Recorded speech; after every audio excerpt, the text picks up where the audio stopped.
श्री स्वामी समर्थ. नमस्कार सर्वांना. स्वागत आहे तुमचं श्री स्वामी समर्थ कृपा या माझ्या यूट्यूब चॅनलवर. आजचा दिवस तुम्हाला सुखाचा, आनंदाचा आणि मंगलमय जावो हीच मी स्वामींच्या चरणी प्रार्थना करते आणि आज या नवीन व्हिडिओला सुरुवात करते. उद्या आहे 2 ऑगस्ट, वार रविवार, आणि उद्या आलेली आहे संकष्ट चतुर्थी. मात्र दर महिन्यात येणाऱ्या संकष्ट चतुर्थीचं नाव आणि महत्त्व हे वेगवेगळं असतं. आषाढ महिन्यात येणाऱ्या संकष्ट चतुर्थीला गजानन संकष्टी चतुर्थी असं म्हणतात. संकष्टी या शब्दाचा अर्थ आहे संकटातून सुटका होणे. संकष्टी चतुर्थीच्या दिवशी बाप्पांची सेवा व उपासना केल्याने व्यक्तीची संकटातून सुटका होते. म्हणूनच गणपती बाप्पांना संकटमोचक असं म्हणतात. गणपती बाप्पांचे कृपाशीर्वाद प्राप्त करून घेण्यासाठी संकष्टी चतुर्थी हा दिवस अत्यंत महत्त्वाचा आणि शुभ मानला जातो. गणपती बाप्पा ही बुद्धीची आणि ज्ञानाची देवता असल्याने संकष्टी चतुर्थीच्या दिवशी प्रत्येक आई आपल्या मुलाच्या उज्ज्वल भविष्यासाठी आणि निरोगी दीर्घायुष्यासाठी व्रत करत असते. या दिवशी जर आईने व्रत उपासना करून श्री गणेशाची विधिवत पूजा केली तर त्याचं पुण्यफळ हे तिच्या मुलांना प्राप्त होत असतं.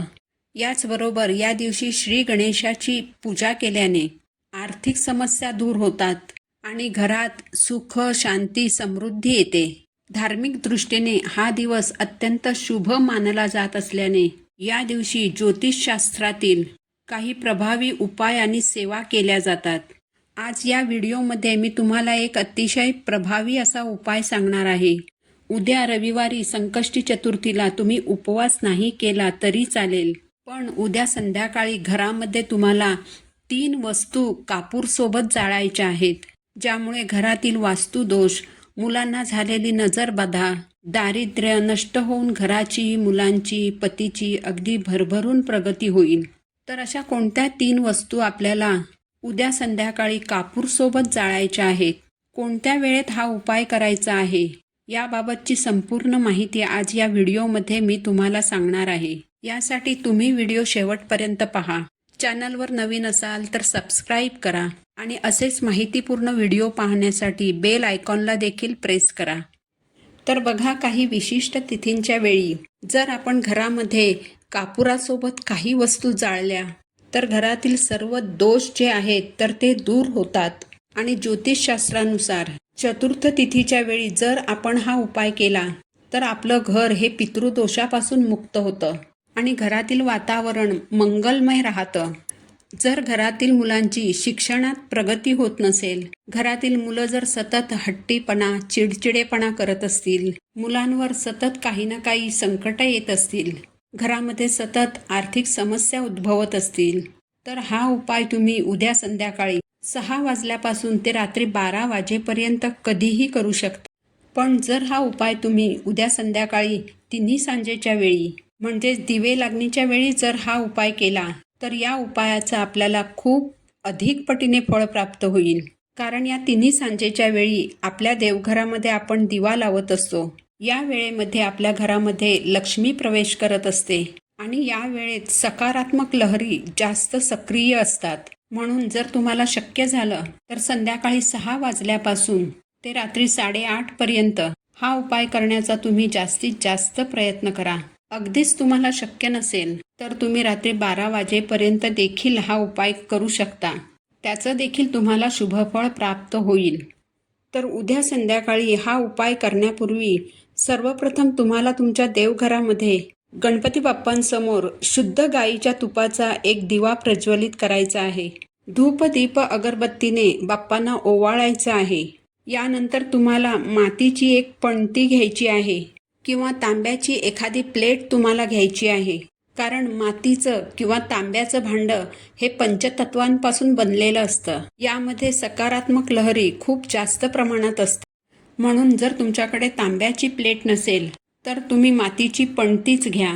त्यामध्ये तुम्हाला आपली जी सुक्या खोबऱ्याची वाटी असते तर या सुक्या खोबऱ्याचा एक तुकडा तुम्हाला या पणतीमध्ये ठेवायचा आहे. अगदी छोटासा तुकडा घेतला तरी चालेल.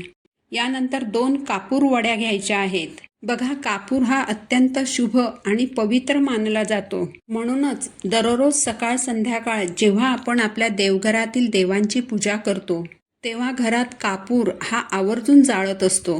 कारण कापूर जाळल्यानंतर त्यातून जो धूर निघतो तर तो अतिशय पवित्र असतो आणि तो धूर आपल्या घरातील नकारात्मकता आणि वाईट शक्ती नष्ट करत असतो. म्हणून 2 कापूर वड्या घेऊन त्या गाईच्या शुद्ध तुपामध्ये भिजवून घ्यायच्या आहेत आणि या 2 कापराच्या वड्या त्या खोबऱ्याच्या तुकड्यावरती जो पांढरा भाग असतो त्यावर ठेवायच्या आहेत. यासोबत 2 लवंग घ्यायच्या आहेत. ज्याला फूल आहे अशा अखंड लवंग घ्यायच्या आहेत. यानंतर तुमच्या उजव्या हातामध्ये तुम्हाला थोडेसे काळ्या मोहरीचे दाणे घ्यायचे आहेत आणि यासोबत जे खडे मीठ असतं म्हणजे जे जाडं मीठ असतं तर त्या मिठाचे 4-5 खडे तुम्हाला हातामध्ये घ्यायचे आहेत. आणि यानंतर या 2 वस्तू तुम्हाला तुमच्या घरातील लहान मुलांवरून उतरवून घ्यायच्या आहेत. मुलांच्या डोक्यावरून ते खाली पायापर्यंत घड्याळाच्या काट्याच्या दिशेने 7 वेळा उतरवून घ्यायचे आहेत. घरामध्ये जर एखादी आजारी व्यक्ती असेल तर तिच्यावरून सुद्धा उतरवून घ्यायच्या आहेत. मात्र प्रत्येक व्यक्तीसाठी स्वतंत्रपणे या 2 वस्तू घ्यायच्या आहेत. आपल्या घराच्या मुख्य दरवाजावरून सुद्धा या 2 वस्तू 7 वेळा उतरवून घ्या आणि यानंतर या दोन्ही वस्तू तुम्हाला पणतीत ठेवलेल्या खोबऱ्याच्या तुकड्यावरती कापुरासोबत टाकायच्या आहेत. यानंतर ही पणती उंबरठ्यावर ठेवून यातील कापूर तुम्हाला प्रज्वलित करायचा आहे. कापूर प्रज्वलित केल्यानंतर एक मंत्र तुम्हाला म्हणायचा आहे. ओम श्री विघ्नहर्ताय नमः हा मंत्र तुम्हाला म्हणायचा आहे. पणतीमध्ये ठेवलेल्या वस्तू जोपर्यंत जळत राहतील तोपर्यंत तुम्हाला या मंत्राचा जप करायचा आहे. कापूर जळत असताना खोबरं देखील जळून काळं होत असतं. परंतु उरलेलं हे जे खोबरं असतं तर ते आपल्याला खायचं नाही. कारण हे खोबरं आणि त्यातील वस्तू जळत असताना त्या आपल्या घरातील नकारात्मकता जी आहे तर ती शोषून घेत असतात. म्हणून उरलेला जो खोबऱ्याचा तुकडा असतो तर तो तुम्ही निर्माल्यामध्ये टाकून द्यायचा आहे. किंवा हा उरलेला खोबऱ्याचा तुकडा तुम्ही झाडाखाली देखील टाकू शकता. जेणेकरून कीटक, मुंग्या, पक्षी येऊन तो तुकडा खाऊन जातील. हा एक छोटासा उपाय जर तुम्ही प्रत्येक महिन्यात येणाऱ्या संकष्टी चतुर्थीच्या दिवशी केला तर याचे तुम्हाला खूप चांगले अनुभव येतील. याचबरोबर उद्या दुर्वांची जुडी मुलांच्या हातून बाप्पांना अर्पण करा. दिवसभरात 1 वेळ तरी अथर्वशीर्षचं पठण करा. याचबरोबर बाप्पांचा जो अतिशय प्रभावशाली महामंत्र आहे, मंगलमूर्ते विघ्नहरा दुरितनाशना कृपा करा, या मंत्राचा उद्या दिवसभर जप करायचा आहे. घरातील तुमची रोजची कामं करत असताना सुद्धा तुम्ही हा मंत्र तोंडाने म्हणू शकता. बाप्पांच्या या उच्च कोटीच्या सेवा आहेत. या सेवा केल्यामुळे आपल्या घरामध्ये जे काही दोष आहेत, ज्या काही आर्थिक समस्या आहेत तर त्यांचं निवारण होतं. याचबरोबर उद्या रात्री चंद्रोदय झाल्यानंतर चंद्राला अर्घ्य द्यायचं आहे. एका कलशामध्ये पाणी घेऊन त्यामध्ये 2 चमचे कच्चं दूध टाकायचं आहे. यामध्ये थोडेसे तांदूळ आणि एक सफेद फूल टाकायचं आहे आणि या पाण्याने चंद्राला अर्घ्य द्यायचं आहे. यामुळे मनाला शांती लाभते. कारण जसा सूर्य हा प्राणशक्तीचा कारक आहे तसा चंद्र हा मनशक्तीचा कारक आहे. यामुळे चंद्राची पूजा केल्याने मन शांत होते आणि श्री गणेशाचा आशीर्वाद हा सदैव आपल्या कुटुंबावरती राहतो. तर अशा पद्धतीने हे छोटे छोटे उपाय जे आहेत तर ते आपल्याला उद्या संकष्टी चतुर्थीला आवर्जून करायचे आहेत. ही माहिती जर तुम्हाला आवडली असेल तर व्हिडिओला लाईक करा, चॅनलला सबस्क्राईब करा. पुन्हा भेटू अशाच एका माहितीपूर्ण व्हिडिओसोबत. तोपर्यंत सर्वांना श्री स्वामी समर्थ.